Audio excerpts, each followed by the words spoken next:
Magandang hapon mga kagala. Dito po tayo sa Commonwealth Evergotesco. Magpa-participate tayo ngayon sa blood letting chuchu. Yung magdo-donate po tayo ng dugo. Tatayin natin. Kasi para kahit papano kapag katulong paano maging bahagi tayo ng pagtulong sa ating mga kapwa na nangingailangan ng dugo. So, para maliit lang bagay para sa atin pero totoo lang malaking impact nito sa mga tao. Ganyan po. Yun. Dati pumunta po tayo dito kaya lang hindi tayo na-approve kasi kulang sa tulong. Ang daming beses na po ako nagdo-donate tulong kaya lang time na yun, first time na-deny tayo kasi hindi daw po talaga pwede na kapag kulang ang tulong.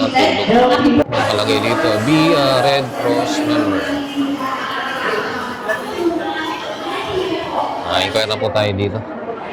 Ma'am, paano po ang una pong unang gagawin para makapag-donate po ng dugo? Ay, magkano po, ma'am? Ay, salamat po. Dito. Binigyan tayo ng form. Ito yung form na kailangan natin fill out yan sa Red Cross po ito. Yan. Dito po. Fill out muna natin ito ngayon. Pag ganito po, magkakaroon po kami ng card sa blood donor card. Yes, bibigyan din po kayo. Kapag nag-donate ng dugo? Yes po. Sige po. Ayun lang po muna. Salamat po, ma'am. Kaya mag-donate na kayo para makatulong tayo sa kapwa. Oo nga po, salamat po. Ano pangalan niyo po, ma'am? Lucel Reyes. Okay, salamat po. Thank you po. Lagay ko po ito sa vlog ko. Okay lang ba? Ano mo? Mag-fill out po tayo ng fill out ngayon ng form. Ate yun. Ito po yung ating fill out. Last meal. Kanina. Last meal? Alauna. Yes, ma'am. In-interview na po tayo ni ma'am. 1 p.m. Ako.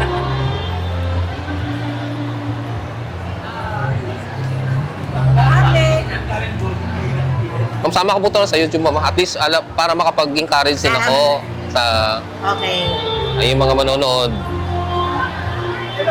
Para dumami yung mga tumutulong. Okay. Wala naman mga history na natirahan na... Dati po sa Tacloban. Kaya lang, kung ano ba yan? Vehicular. Ilang years na po? Matagal na po yun. Matagal na. So, believe naman po kayo na safe ang dugo na idodonate. 101% sure.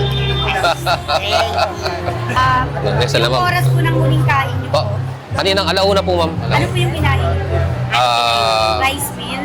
Rice, tapos gulay na laing. Rice meal na lang lagay mo, sir. Tapos Inulam ni Sir repolyo. Laing. Masama mo isama ko sa vlog mo. Ay, hello po! Hello guys! Avail na po kayo ng membership to the Red Cross. Ito po is one-time payment good for 1 year. Like yung sa safeguard po. Ma-encourage po silang mag-donate ng dugo Yes para po, baka gusto niyo mag-donate ng dugo po. Nandito po kami ngayon sa Evergotesco Commonwealth. Anniversary po ng GMA Kapuso Foundation. Sa mga Red Cross branches po ba pwede mag-donate ng mga dugo? Yes po, kahit sa branches po ng Red Cross, kung saan po kayong malapit na chapter, pwede po kayong pumunta rin para mag-donate po. Ano po yung benepisyo ng pag-donate ng dugo mo? Marami po, kasi bukod sa mabawasan ng toxic.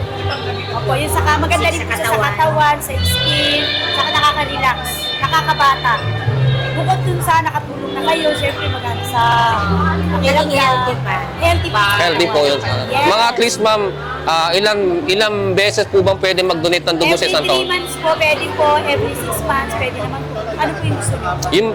Yung may mga tattoo po ba, bawal po mag-donate ng dugo? Pag naka 1 year na po, si tattoo, pwede na po mag-donate. Kasi may mga estudyante po kasi ako, may teacher po kasi ako, may estudyante po ako sinasabi ko na huwag kayong papatato kasi hindi ka makapag-donate ng dugo. Pwede po, pag naka 1 year. After 1 year na po. Ayun po. Oh, maraming salamat po. Okay, God bless po. Tapos ito sila ma'am, nag-interview sa atin. Okay lang, sama po ko sa vlog. Baka mo. Para masiguradong yung dinodonate po natin dugo ay safe para naman po na makapatulong tayo sa mga nangailangan ng dugo. Po? Timbang. Ako po ay 66 kilos. Bali, Ay, 166 pounds. Pounds po yan, opo. bali, 83. Po? 83 po. 83. Hindi ko po alam conversion eh. Pero ang last ko po, 66 kilo. 66.3. Opo, yun po yun. Hindi naman po overweight, ma'am. Okay. Sila, sir. Sir? Sir, sama ko po, sir. Sa vlog ko po. So, sila, sir. Kasama natin sila, sir, sa vlog. Ano tayo? Okay lang po ba? Sama ko sa vlog? Sama ko po sa vlog. Okay lang po. Salamat po si ma'am. Ayan si ma'am. Kaya paalam naman tayo. Nasasama natin yun sa vlog. Ano, kinakabahan tayo. Nakakabay ito. Kayo yung mga hero.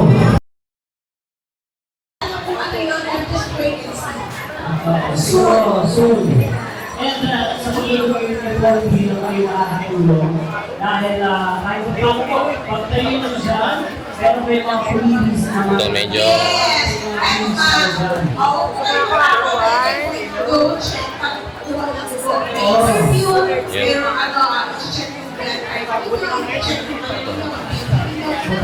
So, itetest yung blood type natin.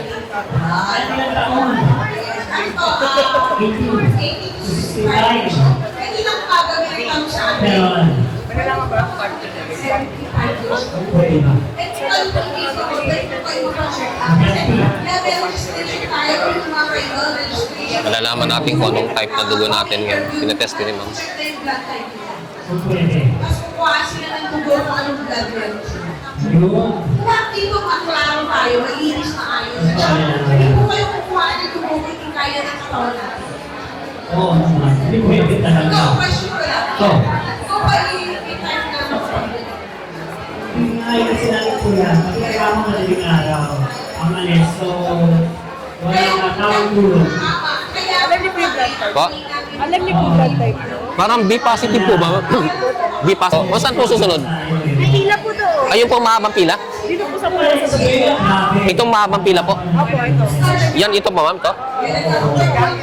Papunta po dito. Kasi pag-physical check-up na po kayo. Ah, gano'n po ah. Kung kaya po yung katawan niyo mag-donate. Ako kasi. Salamat po. Ay, napakagaling ng kumuha ng tumusok. Ay, ito. Kasi hindi mo maramdaman na tinusok ka. Ang galing. Tapos may lumalabas ng dugo. Tapos yung sample na yun ay yun po yung ginagamit nila para malaman ang blood type mo. Saka para malaman din kung anemic ka ba o hindi. Ayan. Hello. Ay, sorry po. Ay, sorry po. Sorry po, nagpa-vlog. Ito, si Doc. Ay, yun ba? Ay, Doc. Pwede mo. Doc. Yes. Pinakamagaling ng Doc na akong Po? Cavite. Ay, Cavite. Galing po po yung Cavite, Doc. Ay, ang layo, grabe naman. Tapos wala pong sweldo ang doktor. Marayaman ng mga doktor eh. Volunteer survey. Doc, sama ko po sa vlog. Salamat po. At salamat po. Salamat din po. God bless po, Doc. Kayo ngayon pumipila dahil sa i-check kung physically fit pa tayo mag-donate ng dugo. Ngayon ay sa pamamagitan ng pila na ito. Ito po. Yan. Mapunta po doon. Yan po ang susunod na proseso natin pagdadaanan. Kaya mahaba mang proseso, at least sigurado na yung mag-donate ng dugo ay talagang hindi malalagay sa alanganin. Kumbaga, sinisigurado yung safety ng donor at saka safety din po na binibigay ng dugo. Tetest yung ating BP.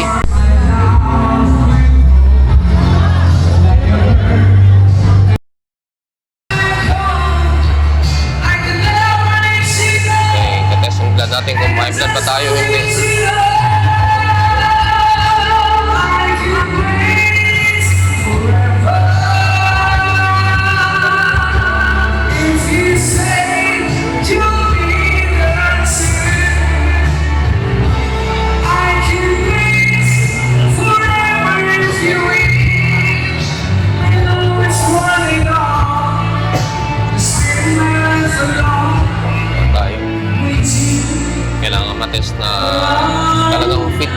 basically para mag-donate ng dugo para sa safety na rin po natin. Kaya kailangan tayo dumaan sa prosesong ganito.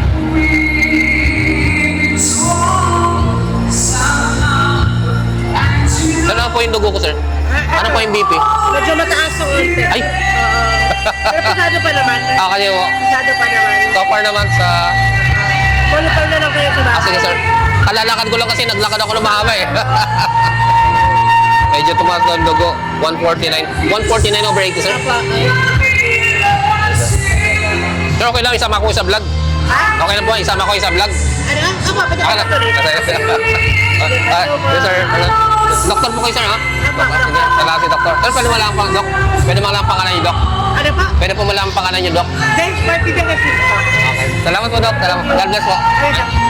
Ay, ito yung binigay sa atin kanina. Susubaybayan niyo kung ano ng pero ng tiyan. So, ano po, magbibigay ka kayo. Blood donation record. So, once again, ladies Nakasulat. and gentlemen, Susulat po dito yung blood donation history. So, kapag kayo po ay nag-donate dito o kaya sa Red Cross, bibigyan kayo ng blood donation record kagaya po nito. Yung color pala ng card is nakadepende ka ng blood type. Kapag letter B, kulay yellow kagaya na kay ma'am, you know. Kay ma'am, kapag kulay blue, letter blue kagaya kay ma'am, ay type A. Type A. Yung pala yung mga color coding na marami po tayo natutunan dito. Pag kinukuha po ng dugo, pag kinukuha na po tayo ng dugo ay meron binibigay sa atin parang bola para pinipindot-pindot po natin yun para bumilis ang pagdaloy ng dugo. Ganyan po.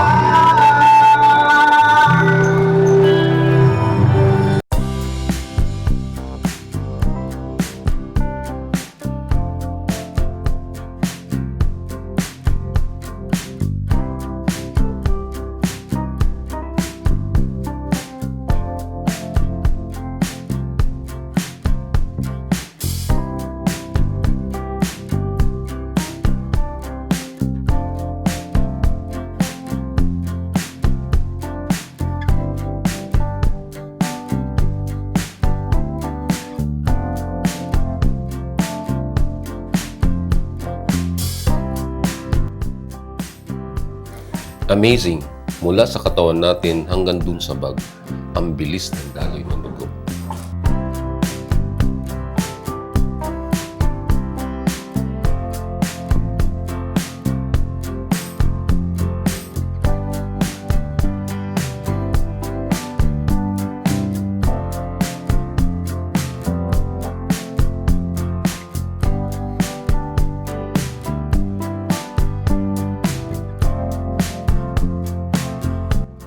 Nakakakaba pero para sa mga kababayan natin, kaya natin ito.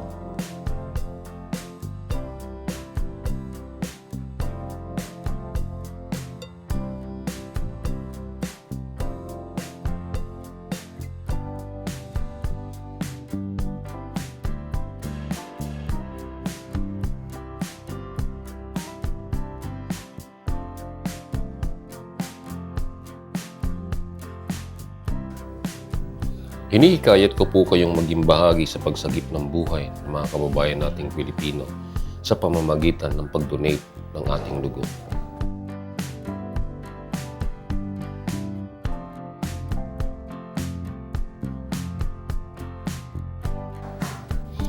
Sa maliit nating sakripisyo sa pagbahagi ng ating sarili, ay marami ang may bibigyan ng pag-asang mabuhay.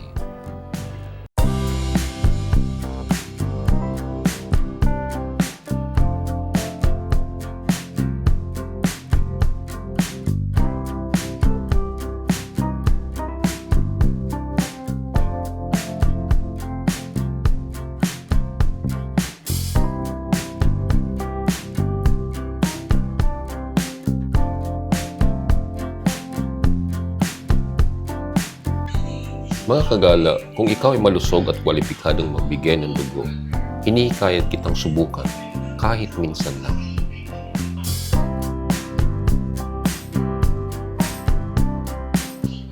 Maaaring hindi mo kakilala kung sino ang matutulungan mo, ngunit tiyak na may buhay kang mabibigyan ng pag-asa.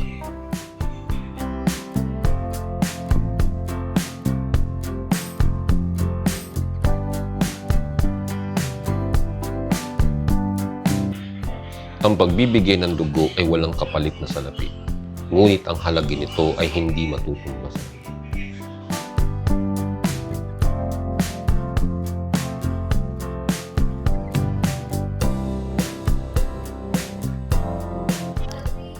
Naalala ko ang isang talata sa Biblia na nakasulat sa Mateo 25, talatang 40 na nagsasabi, "Sinasabi ko sa inyo ang totoo, nang gawin niyo ito sa isa sa mga pinakahamak ng mga kapatid kong ito, ay sa akin niyo ito ginawa."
Nakagala, maraming salamat po sa inyong panonood.